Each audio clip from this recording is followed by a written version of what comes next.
Okay, so we looked at Halo 2 and Halo 3 already when it comes to playing through the game too quickly and finding out what happens thanks to the acrophobia skull. Seriously, we just flew right through some things, and along the way you start to realize that the maps and the levels break pretty quickly because they're not intended to be zoomed through at that speed. Yet sometimes really weird things start to occur as well. So we decided to continue on and really explore everything that we can now learn from Halo with the acrophobia skull by just copying and pasting that one file for all of the Halo games, and all of a sudden we can do Halo 2 and Combat Evolved. So we wanted to look this time at Combat Evolved and see what happens if you try to break this game and play through it too quickly. What weird occurrences happen, and how much time could we potentially save using the acrophobia skull? And oh boy, was this one way different than what we had anticipated and presented a whole batch of new challenges.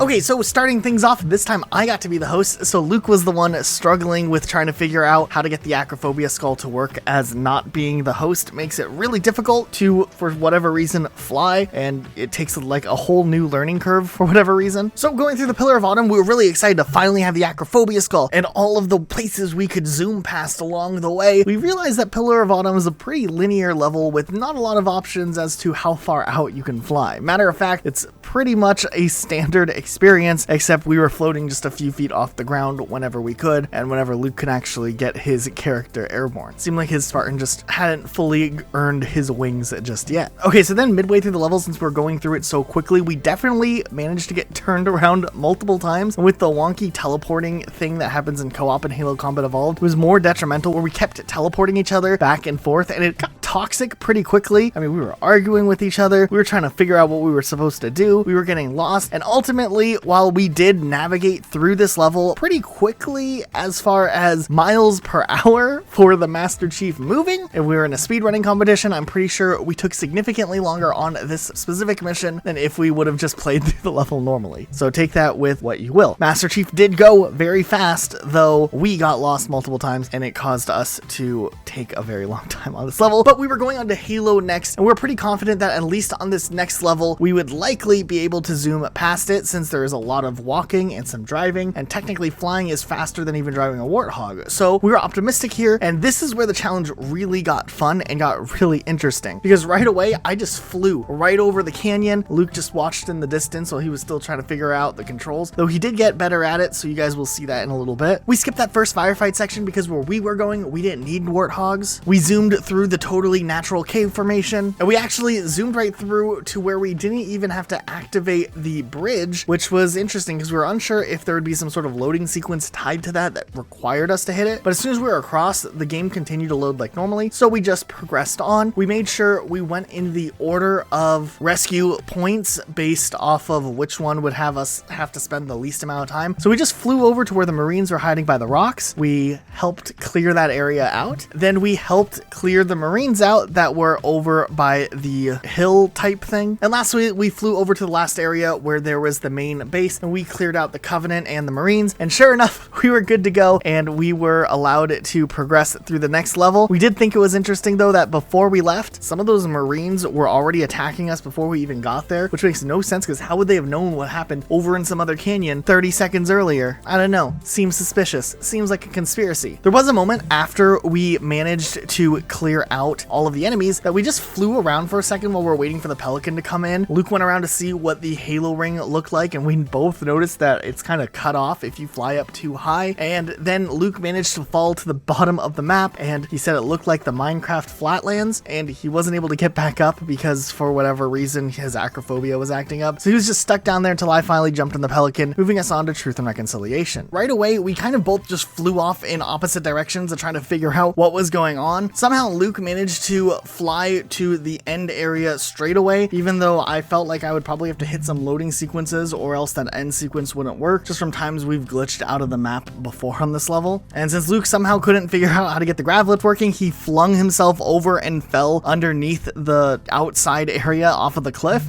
and was just kind of stuck down there in limbo for a while. Meanwhile, I went ahead and hit all the loading sequences while Luke was stuck, so I was able to get that area underneath the lift to start. And there was kind of a big firefight sequence. I kind of messed up on something and ended up dying. So then I was just watching Luke still stuck outside of the map. During this time, Luke eventually was able to find his way back up on the map while I was still dead, and he had to kind of clear the area before I was able to spawn back in. Eventually, I did come back in, and after we cleared off all of the enemies like normal, eventually the cutscene started that allowed us to go up inside of the ship. Now, for the most part, this first area was pretty easy to skip with using the acrophobia skull because we didn't have to do all the sneaking and fighting in the first waves. It's really just that firefight section at the end. Probably could have saved more time if we weren't just flinging ourselves off of the map and dying randomly, but for the most part, the first area, as long as you hit the loading sequences to spawn all the enemies, you're good to go on just cruising through this. Second area was a little bit different, and we kind of had some PTSD flashbacks to Pillar of Autumn because there's so many linear hallways and stuff, and since we're just trying to go through it as quickly as possible, we found ourselves getting lost and then debating which way we were supposed to go over and over again. There was one moment where Luke got really lost, but fortunately enough, I kind of remembered the level from our speedrunning days. Seriously, these levels in Halo Combat Evolved, it might sound funny that we get lost all the time, but cut us some slack because back in the early days of Halo, the level designs were a lot of copy and pasting of the same types of hallways or very similar looking hallways. And then the fact that when we play through Halo so much, a lot of these levels are reused again in later levels and you travel through them in a slightly different direction, which completely can throw you off again. So we might be playing on Truth and Reconciliation, but we think of the pathway we would go if we were doing maybe the level keys. So that's probably contributing to why we get so lost, other than just, how we're inept when it comes to navigating sometimes. Then we actually knew about a glitch that would let you speed run just a little bit more, but if you end up killing the group of Marines right when they all enter the last area and Fohammer's telling us we need to go call Uber or something because she can't come and pick us up, we found out that that just ends the level immediately, and it didn't work the first time, and that was a little bit weird, but after a second attempt at it, we ended up pulling it off even though we could have just ran through and just ended the level normally. Okay, Silent Cartographer was the one level I was the most proud of zooming through, because typically when we play this level normally, we already use a little speedrun strat that's maybe not the best speedrun strat, but still fun for us, where we skip going down and watching the door get locked, then leaving, going around, getting the door unlocked, and then going back in and going down to the bottom level. We usually just kind of take a left at the Pelicans and head straight for unlocking the door, so we can skip that whole step. But because we were zooming so fast, I was pretty confident that we would be able to zoom straight to the door where the elite closes it and it locks before the elite is able to close the door and fly in. I've seen some speedrunners pull this off with warthogs. I've done it on accident myself with a warthog before and never was able to do it again, so I thought for sure I had this one in the bag and I couldn't do it. But fortunately, somehow Luke managed to pull it off. So he got through the door, I just died and respawned on him. We were able to skip that whole sequence where you normally go, wait for the door to lock, go hit the unlock, come back again. So that was a huge time save nonetheless. Then I just jumped down straight to the lower level,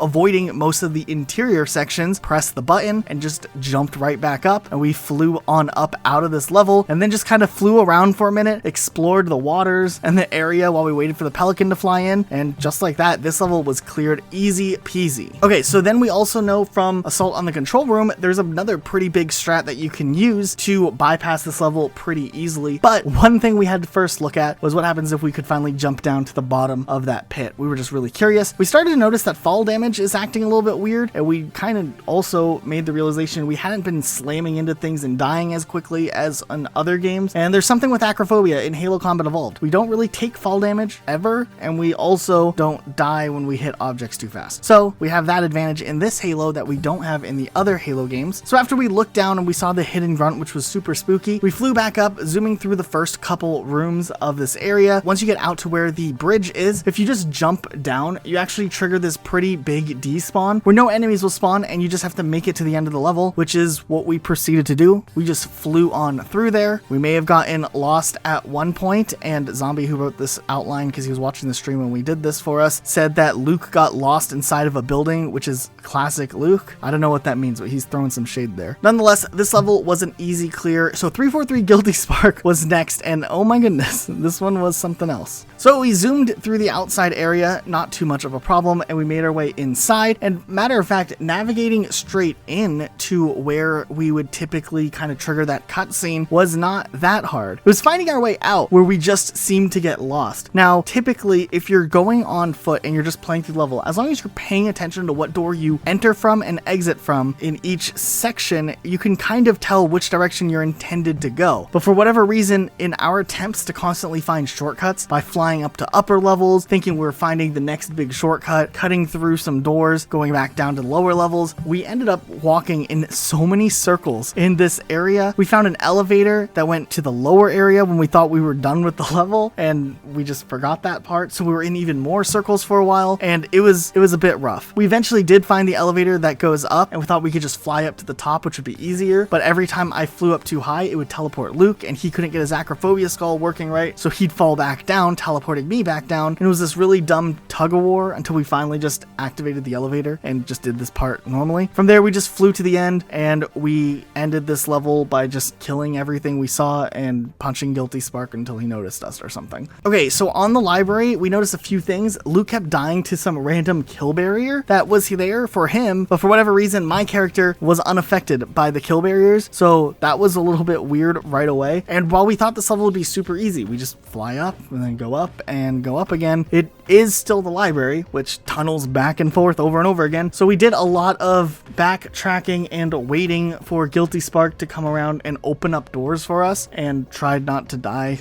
the best that we could. It's a pretty uneventful level, though I did feel like I was a super speedrunner. Every time the door just slightly opened up a little bit before it fully started opening, I would just fly right through it as fast as possible before maybe getting lost later on. Some areas where you typically would fly in a section that's kind of copy and pasted from another section would get a little confusing. I'd be waiting for a door to open that wouldn't actually ever open, and there'd be these tunnels underground I'd have to go through. But eventually we made our way level by level, making the right elevator choices until we finally were able to clear this level and move on to 2 betrayals, which, this one was very, very rough. Matter of fact, I think 2 betrayals should just be avoided altogether if you're trying to play this level with the acrophobia skull, because there's so many little nuanced things that make this level literally just break down if you don't do it correctly, and we learned that definitely the hard way, and this level alone probably is responsible for why our overall runtime isn't that good. So right away, we started going really quickly. We dropped down to the bottom of the level. I started flying ahead as much as possible to go straight to hitting that first beam of energy. For whatever reason, we were going so fast that Cortana's dialogue started stacking up, and since Luke had subtitles on, he just had a paragraph of text on his screen. Then, of course, in those weird hallways when you're going between interior and exterior things, those were just so crazily annoying because it kept teleporting us back and forth, and when you're flying really fast and you think you know what you're going or where you're going and what you're trying to do, and one person hits the wrong teleporter, it can be so frustrating beyond belief. But nonetheless, we slowly started to push up through this level. When we got to the area where there's the 2 bridges side by side, we thought we could just use this as a shortcut to fly ahead to the next area and go in to activate the beam. So we flew all the way from those 2 bridges straight across to where the next reactor thing is. When we got there, after traveling all that way, the reactor just didn't turn on for whatever reason. Like, all the lights were just off. So we knew we must have done something wrong. Our waypoints were telling us that we still had to make our way into the second canyon, and that was confusing in itself because we had already been there. We had traveled through the tunnel, went up, went over, and went around. Matter of fact, we even progressed even further in the level at one point through the indoor section all the way out to where you kind of would get in the tank if this was Assault in the control room, and we were just completely lost. We had no idea what we were supposed to do or where we were supposed to go. So our chat notified us that we likely missed some very important loading points over by the bridges, and we kind of acknowledged that because when we came out of the room, we noticed that there was not the ghost that normally is right outside the door when you first walk out into the snow. So we walked across the bridge a bit, kind of flew through it, tried to see the fastest way possible to navigate it and which directions we were supposed to go because we forgot which door we had come through in the first place, which caused even more confusion. So we finally thought we had done it correctly. We had a couple more enemies spawn while we were on the bridge, and when we got down to the bottom, there still wasn't a ghost there. So we repeated the process again after flying around and exploring some more, and sure enough, we had to make sure we were very careful to walk along the bridge perfectly, make sure we were hitting every possible loading sequence through the doors. We walked around, we fought some enemies indoors, took the elevator down, did it all the correct way, and sure enough, that ghost elite was finally there, which was reassuring. But then we had even more problems we had to deal with. We thought from there we could just cruise to where that second reactor was and it would work, and it still wasn't working. So we had to go inch by inch, making sure we were loading in each segment of enemies in the right order. This is completely different than what we had to do with Assault on the control room when we played through this same area, but we just cruised straight to the end. So it was a little bit different, and it was kind of this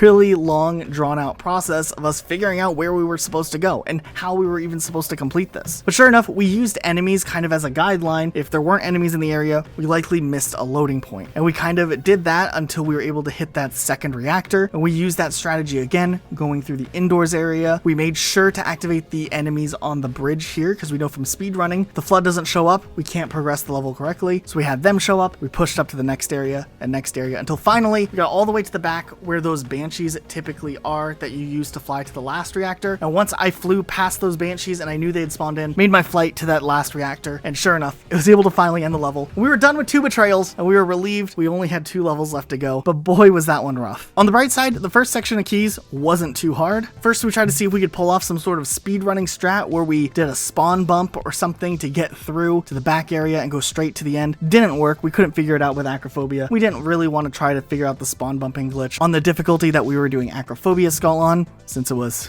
easy difficulty. Yeah, we're struggling pretty bad for easy. So instead, we just cruised ahead, fell down to the lower area before I could finish exploring my area that I wanted to see. But our main strategy was I just flew straight to the elevator teleporter thing that takes you up into the ship. And I told Luke to just come to me and hit all the loading sequences because we were paranoid of skipping them after 2 betrayals. And for whatever reason, even though we thought we were hitting all the loading sequences, not all the enemies were spawning in that last area. And there was just a bunch of dead elites there. So we didn't know what we were doing wrong. So I backtracked just a little bit, and apparently that triggered some more elites popping up, even though I didn't hit any loading sequences that time. And after we cleared those out really quickly, we were up in the ship, and then we got lost in the ship some more, just like we did on Truth and Reconciliation. But eventually we did find our way, and we just kind of flew over to where Keys was. We got a really awkward cutscene where we're under attack while we're trying to save Keys, and then we flew out of there. We got to where the Banshees were before the Banshees even flew in and landed, and then we jumped in the Banshees so quickly that the level actually wouldn't end for a couple of seconds or whatever, because it didn't expect us to be in the Banshees so fast. So we were just hitting this weird teleporting thing that if you fly too far out of the ship, it just teleports you back in. And we both hit it multiple times before the final cutscene of this level hit, and it was just weird. So jumping into the mall, we knew that this speedrun super time was scuffed already, so we decided just to start off the level by exploring the outside just for fun. Luke got stuck again outside, which was kind of funny for a second. And then after we flew around and looked at everything that we could see outside of this area, we just decided to progress through the level, flying through it the best that we could. It actually took a little bit longer than we anticipated. Once again, it's those narrow hallways making it really hard to navigate and make sure we're making the right turns along the way. When we're at the part where we had to activate the main thing in the control room, and then Guilty Spark shows up and gets all the sentinels on there, we couldn't trigger that section for whatever reason, and it just seemed like Cortana wasn't taking to the pedestal. But it turned out both of us have to be standing in that room for it to work. We didn't realize that, and it wasn't until later we realized we both had to be in the same room at the same time before it finally did work. But sure enough, after that, we cruised through the rest of the level and got to the reactor room. Luke did a trick where he stayed behind while I went into the reactor room, and by doing that, no enemies spawned. And I know you can't see my perspective, but maybe Luke will put a cool PNG on the screen of what I did. But literally, since I could fly, I had a bunch of grenades, and I just floated in front of the reactor door, threw the grenade in there,